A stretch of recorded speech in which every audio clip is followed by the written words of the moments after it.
हमारे मित्र प्रधान भी कह रहे थे, इनका काम है नित्य नया एक गुफा उछाल दो, उस पर लोगों को बहस में उलझा दो, ताकि उस पर लोग उलझे रहेंगे। उससे लेना देना कुछ नहीं है, क्योंकि उसके बारे में इनको कुछ पता भी नहीं है। अब दिक्कत है कि मोदी जी और उनकी पार्टी जो है भारतीय जनता पार्टी है, यहाँ तक कि राष्ट्रीय स्वयंसेवक संघ के पास भी कोई बहुत बौद्धिक खजाना ऐसा है नहीं। लेकिन जो कुछ भी है अब उनके सामने लग रहा है कि उनके विकल्प बहुत सीमित होते जा रहे हैं। वो करें क्या? तो कुछ ना कुछ उछाल करके कि सारा ये काम हो जाए। अब वन नेशन वन इलेक्शन के बारे में चर्चा नहीं हो रही है। 2 दिन 1 दिन चली चर्चा, उसके बाद फिर वो चर्चा गायब हो गई, क्योंकि मालूम हो गया कि भैया ये इतना आसान काम नहीं है। ये 5 दिन के संसद के विशेष सत्र से होने वाला नहीं है। उसके लिए आपने कमेटी बना दी, कुछ लोगों को झुंझुना पकड़ा दिया, अपना काम शुरू हो गया, चलो ठीक है। पूर्व राष्ट्रपति को भी विवादों के घेरे में ला के खड़ा कर दिया। आज तक कभी नहीं हुआ था 52 से लेकर अभी तक कि किसी पूर्व राष्ट्रपति को राजनीतिक काम में उलझाया जाए रिटायरमेंट के बाद में। तो ये सब भी काम ये लोग कर रहे हैं और सोच नहीं पा रहे हैं कि जो हम कर रहे हैं उसका फलाफल क्या होगा। आप सोचिए कि एक रेलवे स्टेशन का नाम बदला इन्होंने, इलाहाबाद को प्रयागराज कर दिया, या फैजाबाद को अयोध्या कर दिया, या मुगल सराय को दीनदयाल उपाध्याय के नाम पर रख दिया। उसका कितना, उससे खर्च कितना बढ़ा, कितने डॉक्यूमेंट्स में, कितने रेलवे के कागजातों में, टिकटों में, उनके जो सॉफ्टवेयर थे उसमें कितना बदलाव करना पड़ा, तब जाकर के कहीं कहीं हुआ। अभी भी कहीं दिखाई दे जाता है, कहीं इलाहाबादी, हम तो इलाहाबादी बोलते हैं, अब जबान पे तो नहीं चढ़ा तक प्रयागराज। तो ये बात असल में वही है कि कुछ दिनों तक उलझा दो ताकि लोग इसी में उलझ जाएं। अब इसमें उलझ जाएंगे तो चलेगा खेल। सवाल एक ही है कि जैसे अभी प्रेम भी कह रहे थे, अब हम मान लीजिए कहीं किसी देश में गए हैं, पूछेगा, कोई पूछेगा विच कंट्री यू फ्रॉम, तो हम कहेंगे I am from Bharat. What is this Bharat, ये क्या है? वो तो उसको तो कुछ मालूम नहीं है। दुनिया के किसी देश में तो भारत के नाम से कोई किसी को परिचित नहीं है, वो तो इंडिया समझ पाएगा। पासपोर्ट देखेगा तो कहेगा यू चीटर, तुम्हारा पासपोर्ट पर इंडिया लिखा है, तुम भारत बोलता है, तुम किसी और देश का आदमी है। तो मतलब मजाक का विषय जो है किस तरह से बना दिया जाता है। देखिए, भारत से मुझे कोई आपत्ति नहीं, भारत मुझे बहुत प्रिय है और हमारे तो राष्ट्रगान में भी है भारत भाग्य विधाता। लेकिन आपको इल्हाम कब हुआ? ये आपको कब लगा कि नहीं भारत होना चाहिए, इंडिया नहीं होना चाहिए? जब इंडिया अलायंस बना है तभी ना। मतलब किसी भी बात की एक हद होती है। आप उसके बारे में क्या क्या नहीं किया। इंडिया को कभी I.N.D.I, कई अखबार वाले लिख भी रहे हैं, डॉट डॉट करके लिखते हैं, और कोई एनडीए के बारे में नहीं लिखता है कि N.D.A, इसके बारे में कोई नहीं बोलता है। एनडीए उल्टा बना हुआ है जो। तो एक अलग चीजें हैं, लेकिन आपके पास अगर कुछ भी कहने को नहीं है, आप लगातार दिखाई दे रहा है कि हार ही हार दिखाई दे रही है। अभी आज हमारे जिले में घोसी जो विधानसभा का उपचुनाव हुआ है, संपन्न हुआ है, हमारे वहां के लोगों से बातें हुई हैं, तो जिस ढंग से पूरा आतंक और दहशत का माहौल बना दिया गया था, उसके बावजूद लोग निकल करके आए, मतदान किया लोगों ने।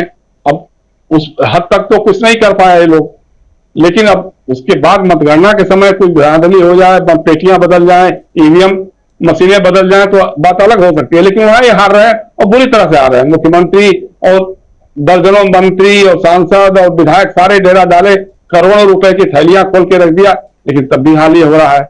राजस्थान ये हार रहे हैं, छत्तीसगढ़ ये हार रहे हैं, मध्य प्रदेश ये हार रहे हैं, तेलंगाना ये हार रहे हैं। तो हार हार हार लगातार हार। हिमाचल के बाद कर्नाटका, फिर लगातार ये सारे राज्यों का। अब इन करें क्या?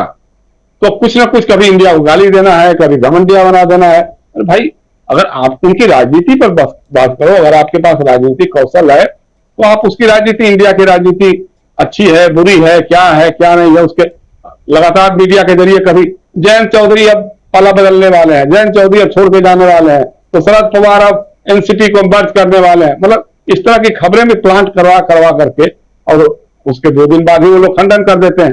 तो कहीं से भी शक नहीं रहे हैं, मतलब कहीं से भी जो होता है कि कहीं उसका मुकाबला कर सके, तो ऐसा तो कुछ हो नहीं पा रहा है।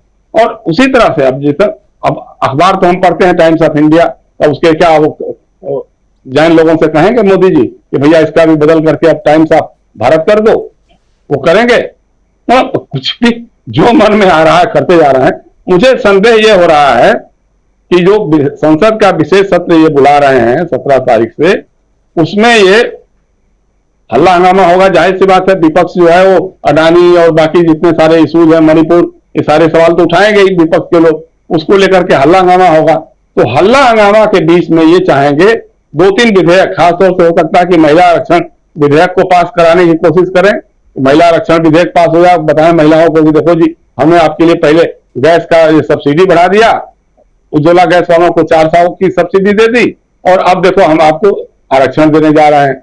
दूसरा ये हो सकता है कि एक जो विधेयक आपको याद होगा कि पिछले मानसून सत्र में इन्होंने राज्यसभा में पेश कर दिया था, वो है चुनाव आयोग की नियुक्ति का, चुनाव आयुक्तों की नियुक्ति के लिए, जिसमें चीफ जस्टिस ऑफ इंडिया को नियुक्ति के पैनल से बाहर कर देना है और प्रधानमंत्री, लीडर ऑफ अपोजिशन और एक कैबिनेट मिनिस्टर उसके नियुक्ति के पैनल में रहेंगे, 3 लोगों के पैनल में, ताकि 2 लोग इनके हो जाएंगे, एक कुछ कर नहीं पाएगा।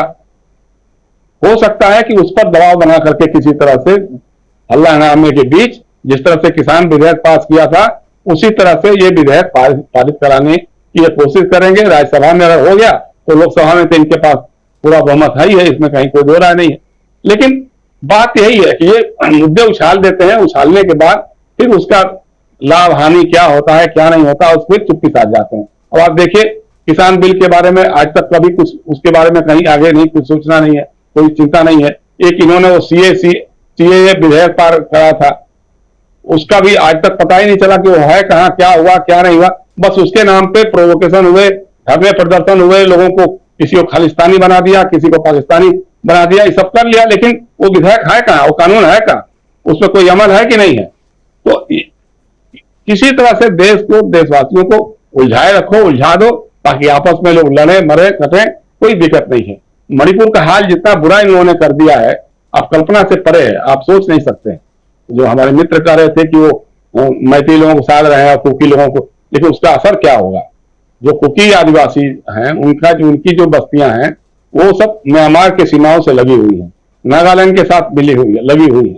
अगर उनके साथ मिलकर के कुछ बात हो जाएगी, और हमारा कोई मैथिली मित्र है वो बता रहा था कि भाई प्लानिंग ये है कि यहाँ से कुकी आदिवासियों को ईसाई बता करके, मतलब ईसाई भी धर्म बहुत सारे लोगों ने अपना लिया है, उनको बाहर कर देना है, मणिपुर से बाहर कर देना है, मणिपुर ओनली फॉर मैथेइस, ये चला रहे हैं। मीडिया को वहां का पूरा पूरा विभाजित कर दिया है। जो इम्फाल का मीडिया है वो मैथेई मीडिया हो गया है, उसी में कहीं कुकी मीडिया हो गया है।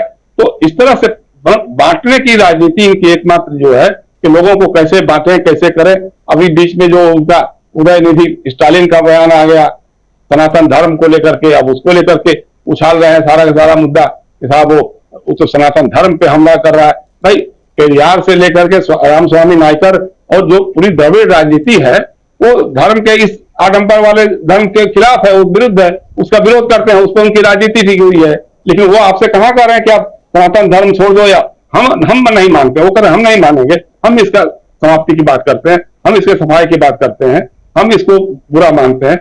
आप नहीं मानते, आप मत मानिए। लेकिन अब उसके जरिए भी सोशल मीडिया पर जिस तरह से अब कोई लंपट साधु है, साधु तो कहना ही गलत होगा, कोई मान क्या क्या है, वो कह रहा है 10 करोड़ रुपए देंगे हम अगर उसका कोई सिर काट के लाएगा। भाई अगर आपके पास सरकार है, कानून है, संविधान है, तो तुरंत उस लंपट बाबा को गिरफ्तार करना चाहिए जो किसी की हत्या के लिए उकसा रहा है, 10 करोड़ की बात कर रहा है। वैसे वो वही बाबा है जिसने कभी कहा था कि साहब अगर वो ये काम नहीं होगा, बंगाल में नहीं हत्या हिंसा नहीं रुकेगी तो मैं आत्मदाह कर लूंगा। फिर कहा कि अगर ये हिंदू राष्ट्र नहीं बन जाएगा तो हम 2 अक्टूबर को जल समाधि ले लेंगे। न तो वो जल समाधि ले सका, न आत्मदाह कर सका, लेकिन अब वो हत्या के लिए लोगों को उकसा रहा है। तो यूपी सरकार से हम तो कहेंगे कि उनको तुरंत गिरफ्तार करना चाहिए। और दूसरा यह कि नाम में क्या रखा है, नाम तो बस ऐसे ही चलता रहता है। उनका यही है कि सिगोफे उछालते रहो, लोग उसी में उलझते रहे, उसी में करते रहे और बीच में अपना हम काम निकालने की कोशिश करें। लेकिन जनता तो सावधान हो चुकी है, जनता जान चुकी है।